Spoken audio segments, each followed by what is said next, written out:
Are you considering to move to Europe in the near future? If it is, then you must be thinking about the easiest way possible. Based on various researchers, we have comprised some of the essential tips for an easy move to Europe, from choosing the right visa route to shipping all your stuff across the Atlantic Ocean. Let's have a look.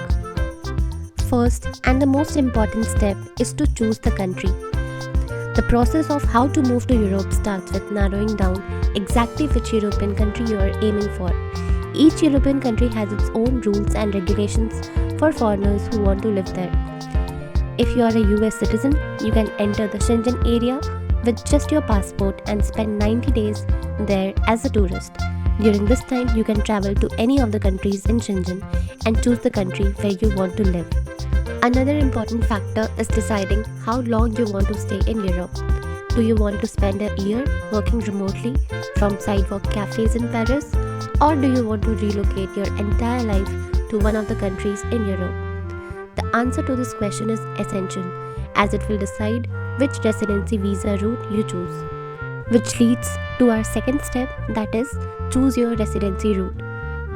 One way is to get hired by an employer in your target country, then get them to sponsor your work permit. But this way is full of challenges. Not only do you need to get hired in the first place, but also handle the complexities of applying for a work permit.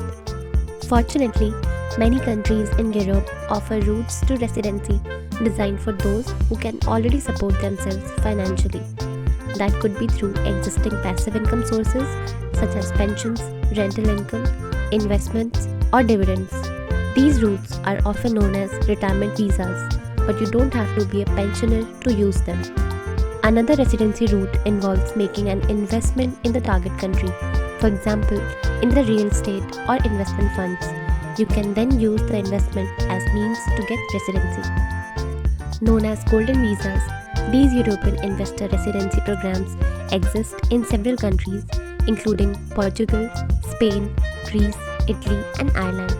Some of these programs, such as Portugal Golden Visa, gives you a lot of flexibility. They allow you to come and go whenever you want, without being restricted by the usual minimum physical stay requirements of 183 days. In fact, with the Portugal Golden Visa, you only need to be in country for 7 days per year to maintain your residency rights. Once you have chosen the best residency route, make sure to check the application requirements carefully. And make sure you leave plenty of time to submit the application and get it approved before booking your travel. Depending on country, the process can take several months. The third step is to understand tax implications. Moving to Europe long term is likely to have certain tax implications for you.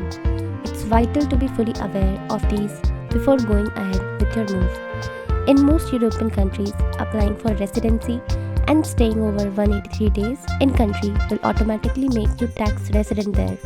Several countries, like Portugal with its NHR program, have special tax treatment for new residents. Depending on your situation, you may end up paying a preferential rate of tax.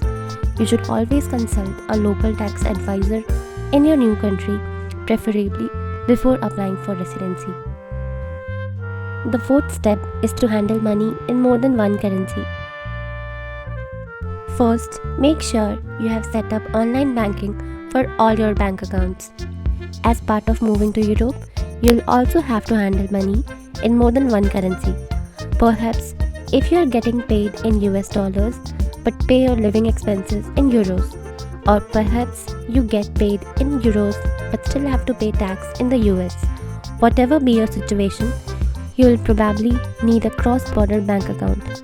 Best cross-border bank accounts for moving to Europe are Wise, Revolut, N26. Most of these are app-based, free to open, and offer local accounts in a range of different currencies.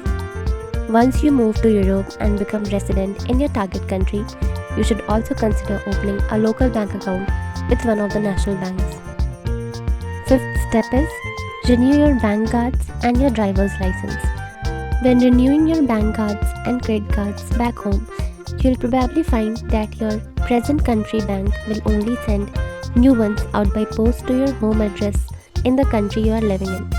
That's why it's worth trying to renew as many as possible before you move to Europe. Your driver's license is another important thing to renew before moving to Europe. Once you become resident in a European country, you usually need to exchange your present license for a local one within a certain number of days from the date when you officially become the resident. For example, it's 90 days in Portugal. The last step is to find groups and activities in your new city. Moving abroad can be a lonely endeavor. It helps if you are moving to Europe with a partner or other family members, but even then, you can't underestimate the power of forging new human connections. That's why you should always make sure that your new city or town has a healthy community or like-minded people. The conclusion is, moving to Europe is a major step that will revolutionize your life. But as with most big challenges, there are lots of things to juggle. Start by narrowing down your target country based on the type of residency routes it offers. After that, it comes down to the level of comfort in that country. We highly recommend using your 90-day tourist allowance to visit Europe and see which countries suit you the best before launching into your big move.